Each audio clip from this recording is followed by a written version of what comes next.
I've been dreading doing this video because I'm so scared that I'm not gonna do it justice, but I just have to believe that the Indie Sleaze, it's in my heart, and so that's going to come through even if I don't get every single reference perfect. But this is going to be the Indie Sleaze tutorial. It's going to be translating Indie Sleaze to 2023, like how I would do it now if we were like still in that era, but I happened to know as much about what I like in makeup as I do. And in order to keep me grounded and on task in this video, I did go on my Instagram and ask y'all like what you wanted out of a video like this. Some of the requests, I have to say, supplied me with a disambiguation prompt, right? You go onto Wikipedia and it's like, did you mean this one or this one? Because there are things that Indie Sleaze is and was, and there are things that it was not. Also, the thing that I saw the most was just wanting basically a tutorial. Some people were really specific about it being a tutorial for the everyday versus going to a show.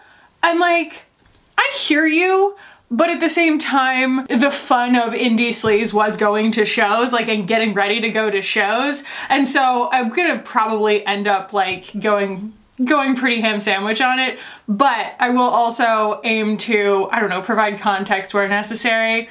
Either way, let's take a trip down memory lane with your girl who at least helped write the book on the specific era that has been retrospectively named Indie Sleaze. So what was it, right? What was Indie Sleaze? Indie Sleaze was the decadent time period for kind of show-going kids that happened kind of right around the recession. I am not a student of fashion eras as much as I probably should be.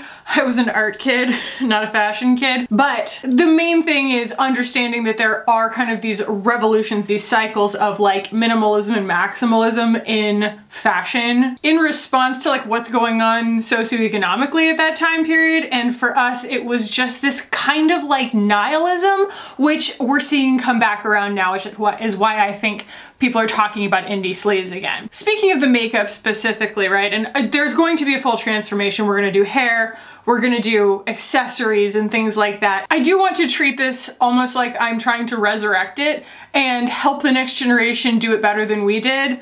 But there are certain things that have to be preserved. So, you know, this is when I was in college and a little bit after that. So we're talking about, you know, probably between like 2007 and like 2010, like somewhere in there. But like I was in college from like 2005 to 2009. And so it kind of followed me, you know, through Austin and everything when I moved there. But at that time, I was dealing with bad skin. And what did we use on our skin? No, really no matter what the status of it was, but MAC makeup, friends. MAC makeup was the only cool makeup that anyone used, you know, and it was mainly full coverage for me. It was the MAC Studio Fix powder that, you know, Nikki Hilton used. I'm gonna put the foundation on while I talk about that, but basically like I'm taking a step back from full coverage like powder foundation, which my skin would hate now, and I'm going with the Basma. This is a, you know, buildable to full coverage-ish foundation, but it's super gorgeous. I just want a really nice clean looking canvas, something that's just like, you know, pretty perfected, because there's gonna be a lot of distraction going on. So the least we can do is get the complexion squared away. Some of the kind of mainstream pop culture people, right, that influenced Indie Sleaze or maybe were, you know, part of the Indie Sleaze era. You think of like the Olsen twins, Samantha Ronson. I mean, Lindsay Lohan, I saw her at her absolute, like one of her absolute low points at Shangri-La in Austin, and like my friend the bartender just had to keep telling her she couldn't smoke inside. It was dark and she was like kind of unrecognizable. Something that did happen back then, and I mean there are kind of really fun narratives to Indie Sleaze, and then there are really dark ones, the way that, you know, most things can be described as, you know, historical eras. Nothing is like 100% great. The alignment of Indie Sleaze coming back at the same time that Finn is trying to come back in, and that's what people are talking about. I'm not gonna go into it too deeply, but they did happen to coincide. So one of the biggest influences of Indie Sleaze was a girl named Cory Kennedy. Cory Kennedy was the very young at the time girlfriend of a, I guess you would call him kind of like an online personality slash photographer slash whatever. I mean, he was just kind of a known individual, right? Named the Cobra Snake. I think his real name is Mark something. So the Cobra Snake had, you know, his muse, which was Cory Kennedy, and she was kind of the like Edie Sedgwick of the moment. She could kind of do no wrong, but she was clearly having a really big party time, okay? And she kind of always looked like a hot mess, emphasis on the hot, and she was being written up in Paper magazine and Nylon back when Nylon was cool. She was like Edie Sedgwick meets Emma Chamberlain. Like she could kind of, like I said, fashion-wise do no wrong. She was treated like this kind of ingenue genius of fashion where it was like, you know, they would send her into like a hardware store and tell her to like put together an outfit or whatever and she would make it look incredible. But she had this really specific kind of unwashed look to her. Like her hair was unbrushed, her eye makeup looked like it was 3 days old, and somehow she just sold it. There was something about her gigantic eyes and like the fact that she always just had like her tongue stuck out and like, you know, blue candy on her tongue or whatever. And she just had this like IDGAF kind of vibe about her, and man, that is what we were all chasing down, was this just like hammered blackout party girl energy that was just kind of, you know, here for a good time, not here for a long time. Like most of us weren't actually like that nihilistic, and she probably wasn't either. I mean, she's still very much alive and with us and, you know, has seen it through. But that was, I think, kind of like what we were all chasing down, was this like party girl aesthetic, and the photography was really important. Like if you didn't get photographed in your outfit, it didn't happen. Okay, and so there were literally, even in my small town where I went to college, it's not that small, but you know, I went to Florida State in Tallahassee, and like there were people who were just the party photographers, you know, like yeah, they would hang out and stuff, but like they would then go home and post all the photos on Facebook and tag everybody, and you know, everybody kind of relive the night before at whatever show or dance party. And like that was just kind of the landmark of how we measured how we had a good time, and like, you know, who was who and whatnot. And so, I mean, everything gets kind of set in motion by, you know, larger cities and stuff. So the club that kind of started to make a splash in this respect, this was back when, like, I swear to God, y'all, it took like, you know, a full 30 count on the high-speed internet to like load a picture, okay? And we would go onto the Misshapes website and look at the doorway photos. Basically, like the Misshapes was a club, or like I'm not sure if Misshapes was actually the club or if it was just the DJ act, but either way, they had a weekly party, and it was just a place to, you know, dress up and go to and have your photo taken and be seen in New York City. And we would, you know, in our little town, go on there and just look at people's outfits. And it was just kind of the dream, right? To live like that, to just be important and seen on the scene kind of thing. And that was kind of what I think a lot of us were kind of chasing after. I mean, the outfits were really awesome because it was kind of club kid energy, like, you know, the 90s club kid energy, in the sense that like anything goes.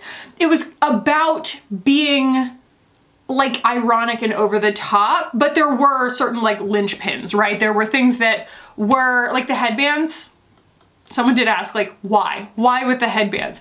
The headbands made sense because our hair was weird, okay? We wanted these like side bangs and all this like craziness that didn't really do a great job of like staying where we wanted it. A lot of people, like, you know, managing their side bangs at a dance party or something, it was hard to do. So like you had this headband that, you know, went around and it would hold everything down, and it could really kind of like keep your look intact under duress, because we were not just standing still at these shows, you know? Like we were going and seeing Girl Talk, which is just a guy in a computer, but it is a really, really fun show, and just dancing our frickin' faces off. There would be people who were enemies, okay? I had plenty of them. And you get to a dance party and everybody's equal again, okay? Everybody's friends again. And like there were definitely nights where like I ended up being photographed hanging out smiling with people that just absolutely hated my guts. It was just kind of wild that, like, you know, the dance parties were the great equalizer. It's like the irony of putting a ton of effort in to look really undone, because you were gonna look undone by the end of the night anyway. But I mean, that was kind of the sign almost of like rich kids or rock stars or like people who didn't have to look a certain way in order to be successful, and them out there having like the best decadent time ever. But also there was the music. The music was huge. So let's take a minute here and do some powder. I think I have to powder my whole face. That's the way that this is gonna have to happen, because like there was no such thing as a cream blush. If there was, I wasn't aware of it, okay? It was MAC, you know, blushes and maybe like drugstore blushes and things like that, but like there was just, it was not in our vocabulary to, you know, have a cream face of makeup. Just not something that we did, especially because you're dancing all night and it's Tallahassee, Florida, like the armpit of America, and it's extraordinarily humid, and so you're just gonna want to make sure that this stuff sticks around, you know? Plus, you want it to look really, really hot and appealing, right? I mean, I don't think that like necessarily we were all chasing down one night stands. That wasn't really the idea, but you wanted to look really hot in those photos. At least I did, you know? Like, I remember freshman year, like getting dressed to go to a show and like really doing it. You know what I mean? Like going for like the accessories and like the military jacket and like, I don't know, just, you know, really dialing it in. And I said to my boyfriend at the time, I was like, I love getting ready for shows. Like, I love just kind of like doing the most. And he's like, you're not supposed to admit that. That is huge. That is a huge point to make. And that is like, when I first saw people doing scene hair tutorials on YouTube, I was like, we don't talk about that. All this was supposed to be so effortless and so undiscussed. It was just like unwritten. We just all kind of showed up like, oh, this old thing. Like, I was a hairstylist, and when people would come in and they'd actually like bring pictures of like scene hair, everybody kind of like side-eyed them. You know, you were supposed to come in and go, I don't know, it's kind of grungy, and like, I just kind of do this with it, and like do whatever you think. And it was just supposed to be communicated what they wanted if they went to the right person.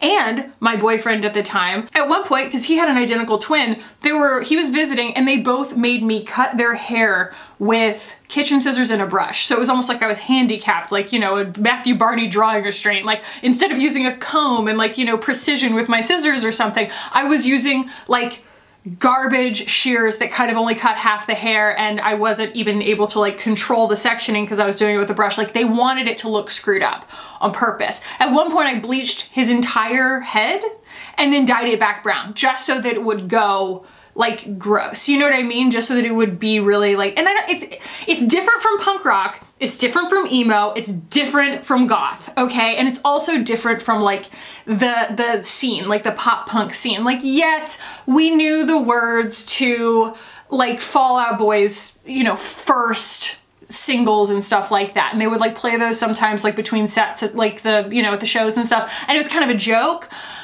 But like, you know, we were not, you know, in any seriousness, like paying attention to Panic at the Disco. And it was all a little bit before something like My Chemical Romance. Before all of that became so commoditized, like it was very maligned to like sell out. I remember somebody actually getting into like a physical fight with the lead singer of Against Me because they were so sure that like Against Me had sold out. It was just like, and I mean, they're a punk band, but regardless, it was a time period, you know? So I'm gonna open up the questions to make sure that we really get it, you know? Hair, we will get to hair. What makeup and clothing styles were Indie Sleaze? So let's dip back into the makeup for a moment. One of the biggest things was freaking bronzer, y'all. Like, we were still, it kind of lent itself to the sleaze. Now, if you look at somebody like Sky Ferreira, who it was not really on anybody's radar until later. I feel like she partied, but didn't become kind of like a symbol of the party scene until probably like after my time. But you look at her and she's just like pale, pale, pale. It was owning one or the other, but like I was going to the tanning bed at the time. What? Maybe it was just the Florida. I'm not sure, but we're gonna bronze. Bronzer was just huge, and we just didn't have that many options. So it was like this, and then like, you know, Sunbask from MAC, like, which is also basically bronzer. I'm gonna go with my Gucci. Again, we're kind of trying to do something better than Indie Sleaze at the time, but still capture the essence. So it is also, you know, you're being shot with flash photography. And so you do kind of want to look a little bit exaggerated. And the whole thing was that, like, as you kind of party in your makeup, there are things that are going to degrade, and you need to kind of like reverse engineer what's gonna degrade. One of the biggest things, I love the smell of this. One of the biggest things is eyeliner, right? So I now probably would not want my eyeliner running all over the place and wouldn't use black eyeliner anyway, but like that was definitely part of it, was to have like the black eyeliner underneath your eyes, because it really just looked slept in. But like I know now that black eyeliner doesn't look that great on me, and that I would get a more flattering effect if I used brown, and you know, I can kind of enhance that look that I was trying to achieve and do it in like just a more flattering way. That will be something that we do, but also just like the undoneness of it and the imperfection of it. Like that's kind of something that was hard for me to reconcile. Was like, I was a hairstylist at the time, and my, you know, everybody who worked with me really had, not everybody, but like the management had this idea of like how we were supposed to look. And here I was being like, no, I want to look like a dirtbag. You know what I mean? Like I want to look like a sexy ass dirtbag. And they were just like not having it, you know? And so it's like I had to have kind of two identities. I don't really blame them, but like I remember they outlawed American Apparel at my salon because I was just coming in wearing American Apparel all the time, and it was like my favorite thing, and they're like, you need to look nicer than that. And I was like, well, I don't want to, you know? So yeah. Oh goodness. So let's talk about American Apparel. Let's talk about American Apparel. I actually am going to start in on my eyes while we talk about this, because American Apparel was an enormous influence on Indie Sleaze and on my life as an Indie Sleaze-ster. So when I was going through my makeup collection, I know I'm flip-flopping back and forth. I'm trying to like tell you all a lot of information and apply makeup at the same time, so it's scattered. But this was just what came to mind. This is the Anastasia, what is this? The Rose Metals palette. This is Indie Sleaze in a nutshell right here, because it's just these like kind of grungy lived in colors and textures. And I'm going to go absolutely ham sandwich on this. American Apparel was a brand, it's now called Los Angeles Apparel, because Doug Charney, who founded it, kind of had a fall from grace, and apparently a lot of people came out of the woodwork and, you know, probably very rightfully accused him of sexual misconduct, because it was a very sexy brand in a lot of really weird ways, because it was very basic clothing, right? Like you could be a wholesaler for American Apparel and, you know, buy their stuff just to make like band t-shirts and everything. So I mean, it wasn't like entirely like it set out to be that, but because of the nature of like the basics that they sold, it was a lot of kind of like 80s sports things. Like, you know, they had like the wristbands and the sweatbands and like the high socks and the like the really short shorts and stuff. It became this kind of like tongue-in-cheek, Wet Hot American Summer kind of throwback 70s, early 80s aesthetic that was very sexy, you know, and it was very undone also. By the way, undone, we're going for it. So the undoneness of that, it also lent itself to, I think, a culture of not so much accountability, you know, like a friend of mine, I worked at American Apparel in Kansas City for just a short period of time. And I worked there with Mallory from Reserve Home, if y'all follow her. Like, it's just like the way that like the world aligns. But either way, like that's how I know her. It's just hilarious. Nicest person. So anyway, yeah, another person that I worked with there had worked at the New York location, and he was very clear about the fact, he's like, they really had to crack down on shoplifting, not because of the, you know, necessarily the patrons, but because the employees, like they would just like take home tons and tons of clothes every weekend. And, you know, that's what they were kind of like, you know, wearing to the club and stuff. And so it was just a very like low accountability kind of business. They were sort of running everything like a little bit, you know, shoot first, ask questions later, to the point that when I applied to work there in 2010, they took my picture. They did not have me fill out a job application. They made me take out my nose rings and a couple other things, hide my tattoo, and, you know, dress in all American Apparel or whatever. But like they had this specific aesthetic that they were going for that's hard to describe, but like I can see it in my head, you know? And that was more important than someone's, you know, ability to work retail. And so it was so hard to get someone approved for their look by American Apparel Corporate that they would send all your pictures in first. And as soon as you got approved, they would just run your paperwork. They didn't have an interview process or anything. It was just based on your appearance because so few people got approved. So that is kind of, you know, a good signifier of, like, you know, how the rest of the company was run. And it was a phenomenon. American Apparel was a freaking phenomenon. And, you know, I won sexiest costume in their first online Halloween costume contest. I dressed as Peter Pan in All American Apparel. Like, like that brand was like in my blood. I don't know. And recently I decided, I was like, I'm going to make an order from Los Angeles Apparel and see if the magic is still there.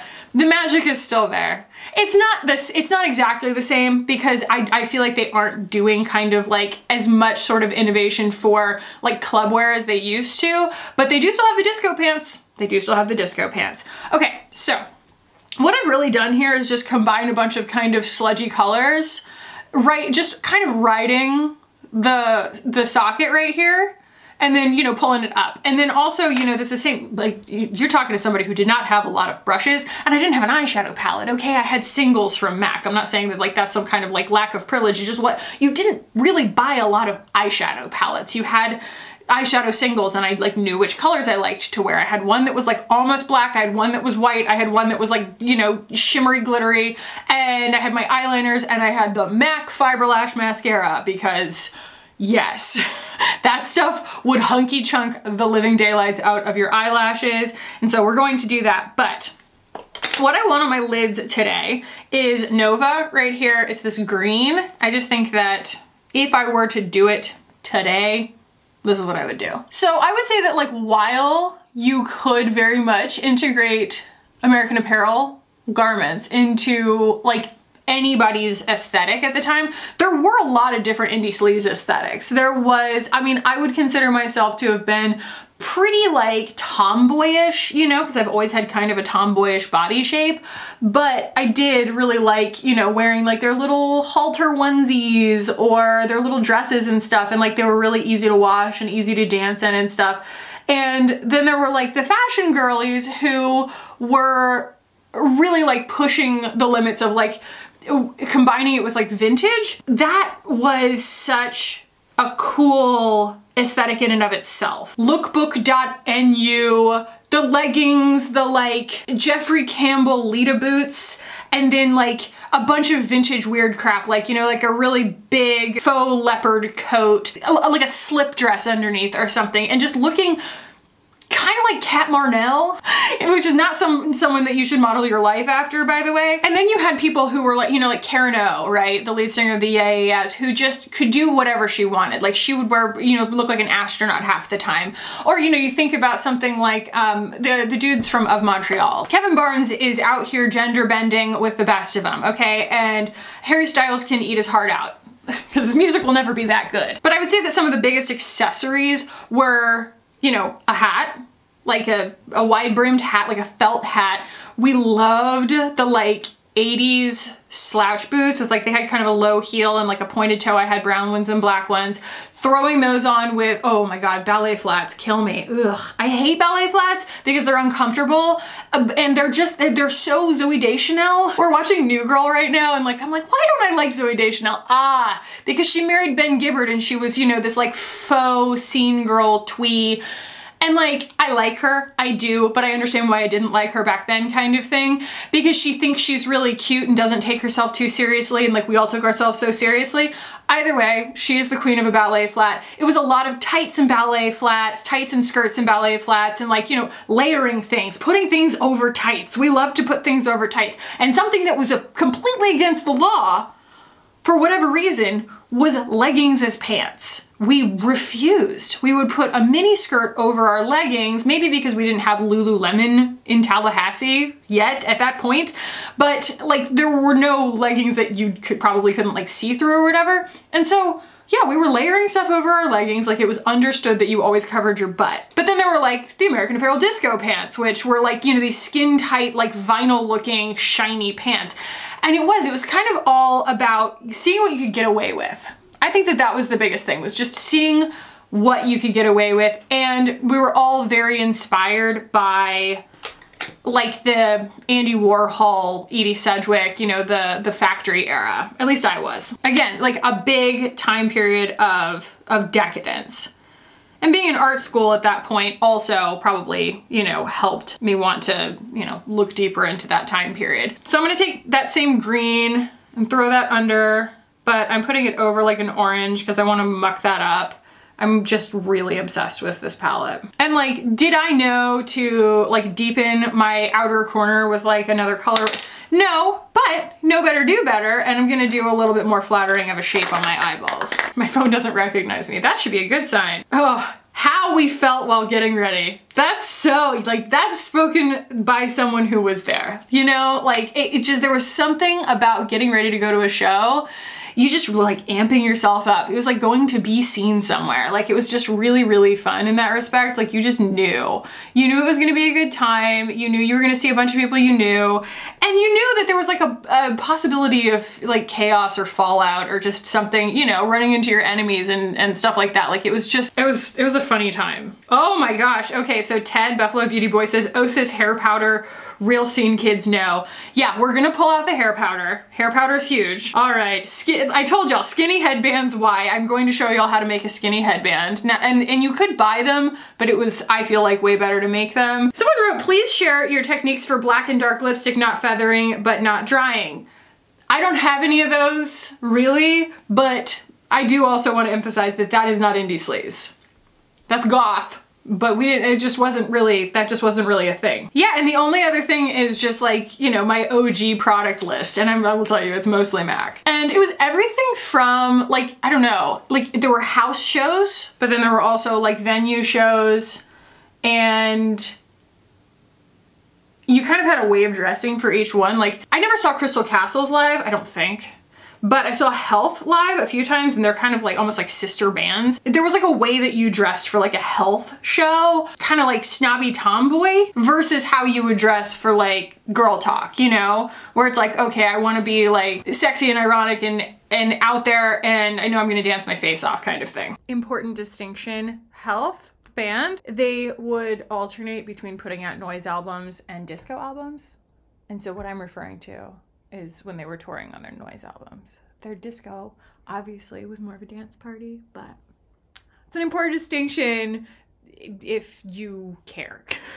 All right, Heavenly is like the best inner corner that we have in here, and I like it. It's green, it works. I want to grunge up this lower lash line even more. I'm grabbing Noble. So my first boyfriend in college, actually my only boyfriend in college, was a photographer. That was huge. I mean, God, everybody had a freaking, you know, some kind of indie scene kid offering, right? It's like, I'm a photographer, or I'm a hairstylist, or I'm a fashion designer, or whatever. Like most people were artists of some capacity, or like musicians. And I remember, you know, him just like wanting me to like get ready, you know, and just do like photo shoots. That was something that we would do all the time, was just have photo shoots of ourselves. All right, so we have a pretty good like grungy eye going on here. Like I said, there's nothing light in that palette, so I'm just gonna go back into my powder and blur a little bit around the edges here. But like I would never wear an eye look like this to like a house show, you know, that was like an acoustic set or something. This would be inappropriate for that.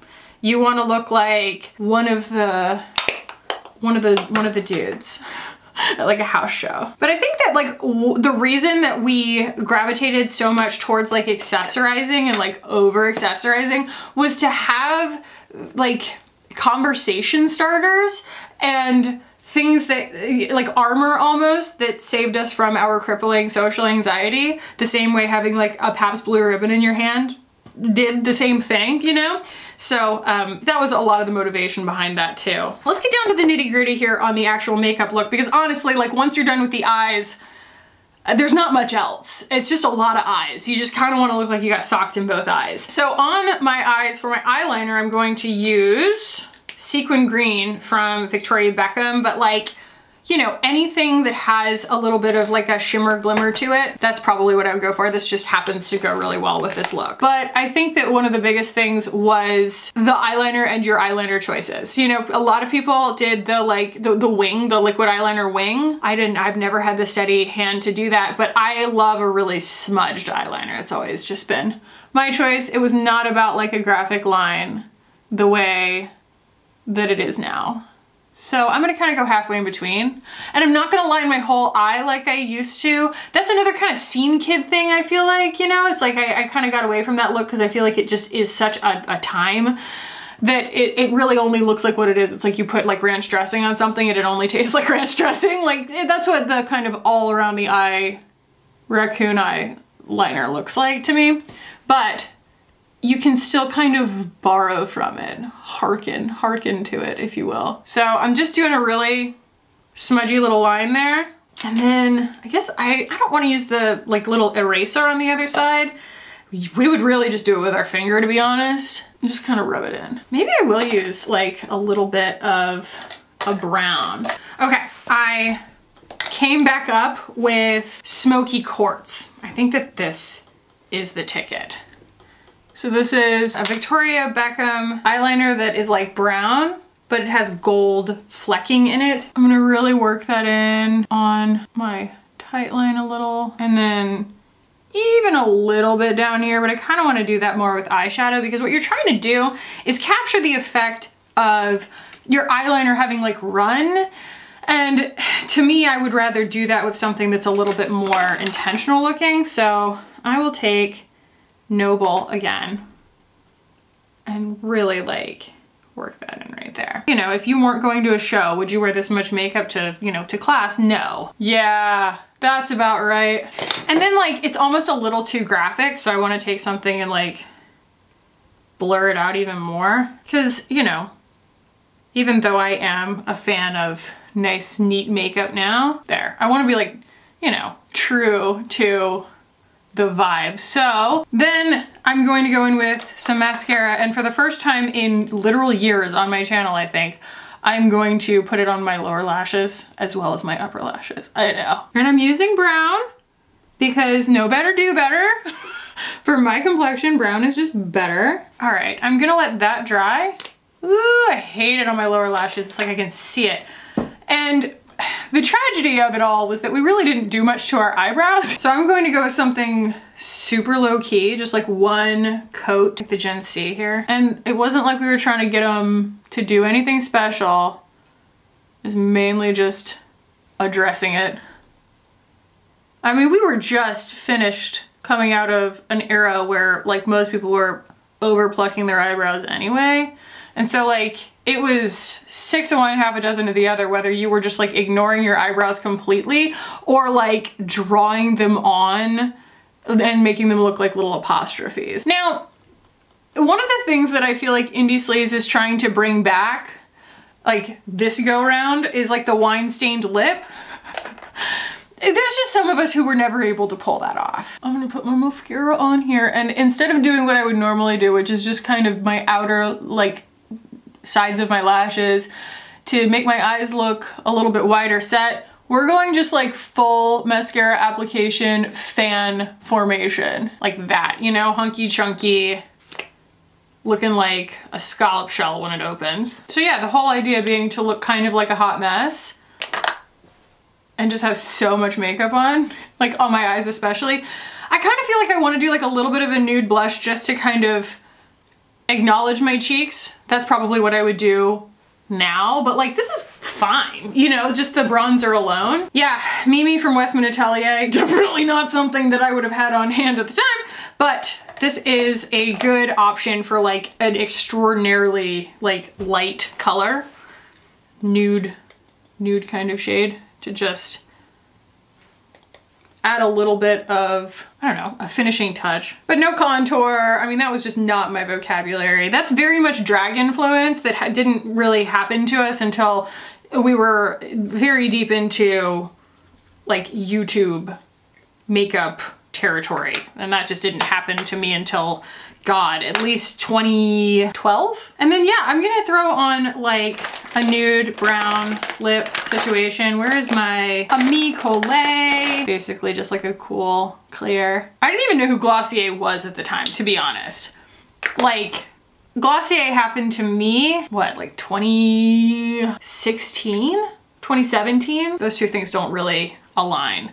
Okay, so there is a very, I feel like, updated, authentic, show-going kind of Indie Sleaze vibe. I'm going to go get my blow dryer and I'm gonna show y'all how to do the Indie Sleaze hair. Okay, so my hair is quite slicked down. I've been using my new favorite hairspray, the Laura Mercier Setting Mist, to lay down my flyaways. I'm gonna wipe off my lip gloss real quick because blow drying your hair with lip gloss on is an actual nightmare. Let's start by wetting my hair here because I'm gonna reset the directional orientation of my hairline. So right now, you know, I kind of just like, I let my hair dry naturally, but I also kind of like pull it back while it's drying to just smooth everything out because I've got some cowlicks in the front, but I also wear a center part now, and that was not a thing, okay? It was side part or die. And that's the thing about Indie Sleaze too, is it's all or nothing. You can't half-ass it or you look like a sorority girl. You know what I mean? Like just, I'm going to a show. Subculture, like no, you don't want to be a subculture tourist. You want to nail it. Here I have my Kackie little, it seems amazing, blow dryer with the brush on it. And what I'm gonna do is, again, we're using heat. My hair is super obedient, by the way. Like, it will do pretty much anything I ask it to do. And we're gonna use heat to pull my hair forward, so forward, and lay all of this hair that wants to go backwards towards my face and swoop these bangs over. You have your assignment.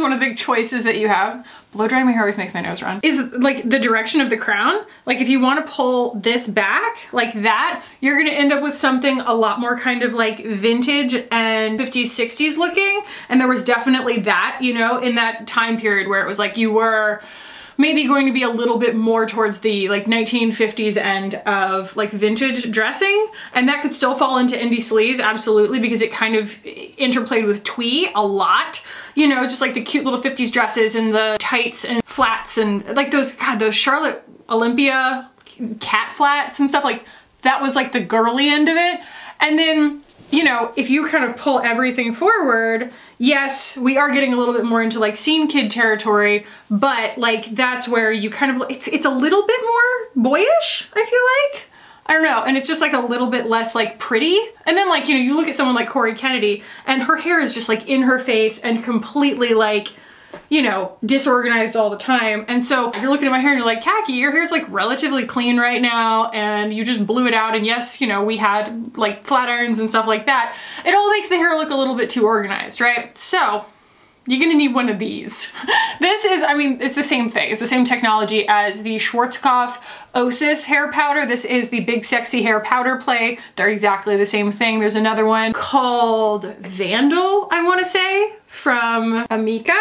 Does the same thing. And this stuff is space cheese. You have to be really careful with it because it can gum your hair up so bad, but you use just a touch and you kind of toss the hair back over and you use just a touch, just kind of like, you know, disperse it. You can see like the little powdery bits. And what it does is it adds like a ton of grip to your hair. And like, yeah, you can use a texturizing spray or whatever too. but this is one of the more like, I don't know, tenacious kind of products. It's weird seeing myself with like the side bang at this point. I think that if I were to do it now, I would part the bangs over that far, but I'd still give myself a little more hair on this side. And Kenra would have been the hairspray of choice for me, but I don't keep that stuff around anymore because my hair's not short anymore. I felt like the Kenra was better for my short hair. Now I use the Oribe. This is like in need of almost like being teased. It's so flat. So if it's flat, you just do that. And I mean, you can just grunge it up. All right, and we're going in with hairspray. Okay, that right there, that hand motion, that's the one to know. Oh God, I just ate so much hairspray. Ugh. I'm gonna do it again for reference. Spray the hair while it's over there and then push it over like that. You get a nice delicate little side bang action. This is way more hair than I had back in those days. One of the important parts of your hair to kind of acknowledge in this, I feel like, is like, stop it, these parts right here. So huge, huge, huge. No matter the length of your hair, this is what's gonna make you look like a little elf. To me, that's the point. So always leave those out, and you'll notice I still do that to this day. What you would do is like train your hair to kind of push forward right there so that you have a little more coverage and a little more shape, but that's kind of the essence of it. And then, I know, it's looking very like Scene Kid. They are adjacent. It's kind of like how grunge informed emo, you know, like everything kind of has to like piggyback on the thing before it kind of thing, but I would also have shorter layers, even though Cory Kennedy didn't. She just had really long hair. She managed to make it look really killer all the time, no matter what. So yes, you could buy the like rubber band headbands, sure. But if you were like me and you were buying vintage t-shirts all the time and you were altering them yourself, what you ended up with were like t-shirt scraps like this, okay? You just leave it kind of loose because it curls itself, and you get your sizing right, y'all. MGMT. MGMT was so huge, and like they really went for like, I mean, a little bit of cultural appropriation, but just this full like IDGAF kind of, you know, like they were just like, they'd be like wearing like no shirt and like a, you know, a Native American headdress kind of thing. And so now that you have all that product in your hair, it stays like wherever you put it. You can kind of twist the headband so that it kind of holds your bangs down. And like, this was very much like the energy, the vibe. I'm so disturbed by how like bald I am over here. So yes, I would absolutely have worn like a vintage sweatshirt like I'm wearing right now, but I think I can do better. I think I can do better. I'll be right back. Yeah, I just relived the reality of changing clothes 800 times trying to decide like what goes together. And by what goes together, I mean what doesn't go together. This was totally how I wore my hair, a lot. And I would even like kind of push this up into this crest because like I didn't have, it was like a lot shorter right there, so I could get this like height out of it. And it would just kind of stand up. It was badass. But anyway, yeah, so I don't have a whole lot of hair. And like you kind of can use all of it, you know, you just kind of pin it over in the back and, you know, give yourself this really wild like asymmetrical situation, right? And it's kind of, I've changed clothes a lot, so everything's a little disheveled. Isn't that so realistic? Yeah, it would be something like that. This is like actually an American Apparel like Coach's jacket, you know, that I got on like when they were closing out finally. The sad day that they closed in Austin. And I'm actually wearing, like a vintage tee that's from Prototype in Austin. You would never wear your shorts like actually like a sensible length. It was always like this sexy like way up in your crotch nonsense. And then I would probably be wearing tights, you know, if it were like any kind of reality, but this is what I would wear to like a day party, you know, in Austin probably, like at South by Southwest or something, just look absolutely absurd. And then I've got my cowboy boots on, and you know, I probably wouldn't own Brother Vellies at age 22, but I'm a lucky 36-year-old now, so yeah, something like this.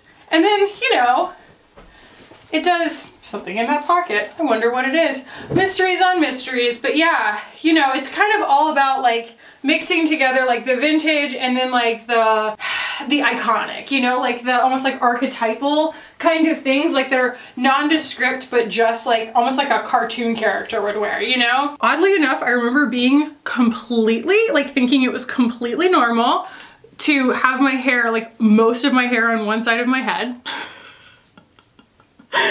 It just like is all like so heavy on this side now. And I did not do any outfit ever without a bandana. I don't know why. I was just this bandana nerd. Like I loved them. Okay, my shorts are so in my crotch right now.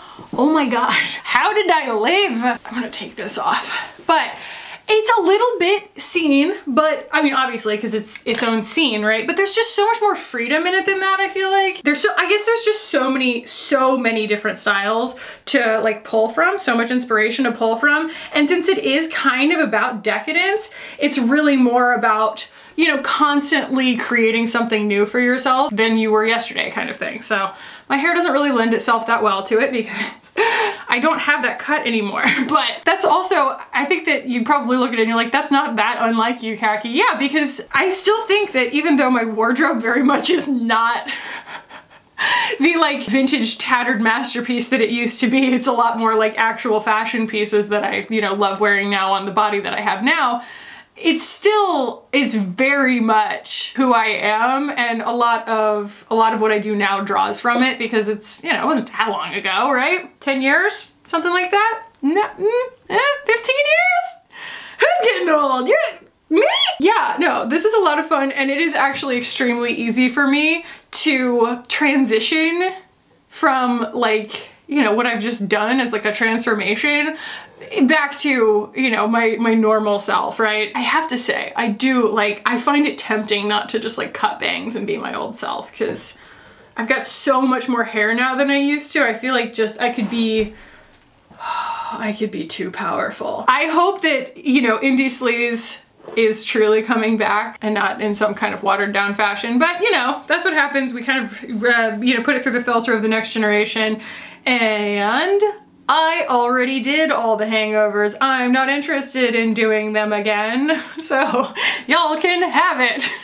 And I'll be the aging millennial scene kid over here being really, really pretentious about my music taste for a bunch of bands that already broke up. I hope y'all enjoyed this, my little Indie Sleaze moment, and I will, I don't know. I wish that I could show y'all more outfits, but like, I just don't have, I certainly don't have anything slutty enough, like on top.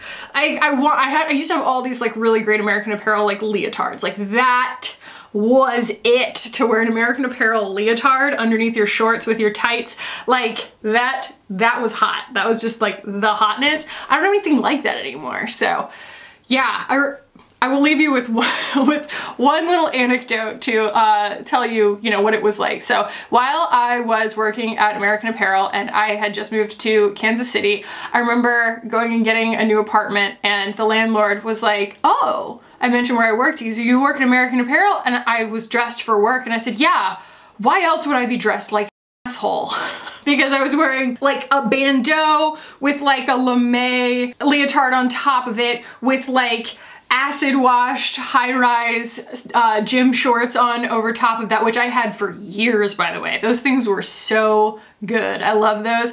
And probably ballet flats. I think I was wearing like gray ballet flats and tights and a little headband. I'm sure I looked like a freaking nightmare. But yeah, I was self-aware enough to at least know that like I looked like a nightmare, but I will die on that hill, okay?